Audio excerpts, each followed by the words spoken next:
When you say, why has Harry ended up with such a kicking from the media, the idea that it's his own fault for refusing to dance to the media's tune, for writing his own books, for putting his own side of the story.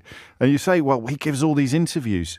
Andrew gave an interview to Emily Maitlis in which his entire life was sort of falling about his feet by the end of it. And he stood up and walked away thinking he'd played a blind. I mean, it just doesn't hold. It is, of all the subjects we cover together on the radio, the one that I think most illustrates the subtle ways in which the media infects the way we think is this one. Because so many people who would ordinarily know much better and have quite a clear line on things are absolutely persuaded that Harry and Meghan are the wrong uns.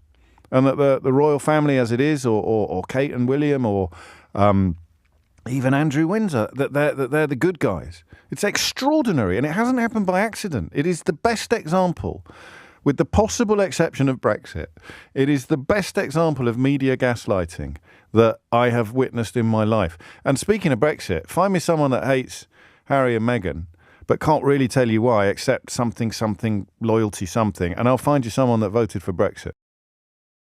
Of media bias, public perception, and the intricate dynamics within the royal family. And the subsequent allegations of sexual assault against him have been met with a muted response. The media coverage has been less intense and more reserved.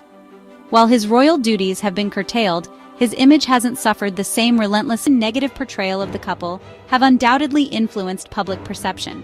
By constantly emphasizing their perceived transgressions and downplaying their positive contributions, the media creates a distorted image that feeds into existing biases. Prince Andrew, a Teflon royal. Prince Andrew's relatively unscathed reputation, despite serious allegations, raises questions about the monarchy's accountability. His association with Epstein and the ensuing scandal should have, at the very least, resulted in a more thorough public reckoning.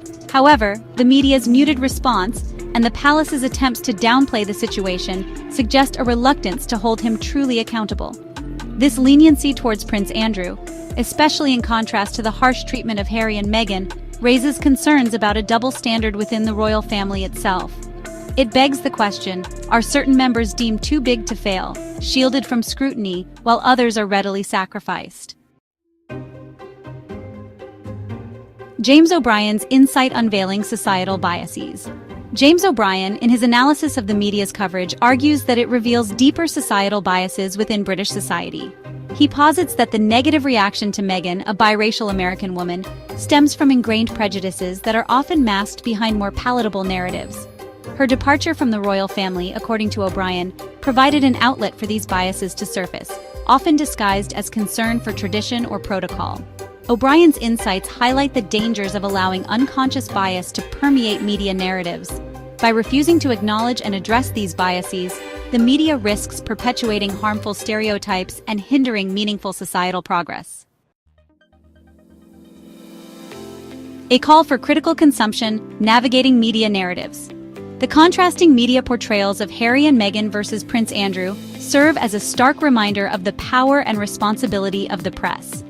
These differences in coverage highlight how media can shape public opinion, often in ways that are not immediately obvious to the casual observer. It underscores the importance of critical media consumption, urging us to question the narratives presented to us and to recognize the subtle ways in which bias can manifest. By engaging in thoughtful analysis and discussion, we can better understand the underlying motives and potential biases in media reporting. Ultimately, the story of these royals is not just about individual choices, but about how those choices are framed and presented through the lens of the media. The framing can significantly influence public perception, often swaying opinions and shaping societal attitudes. It is a call for greater awareness, for a more nuanced understanding of the forces that shape public perception, and for a media landscape that holds all accountable, regardless of royal titles or societal standing. By fostering media literacy, we empower individuals to navigate the complex media environment with a critical eye, ensuring a more informed and engaged public.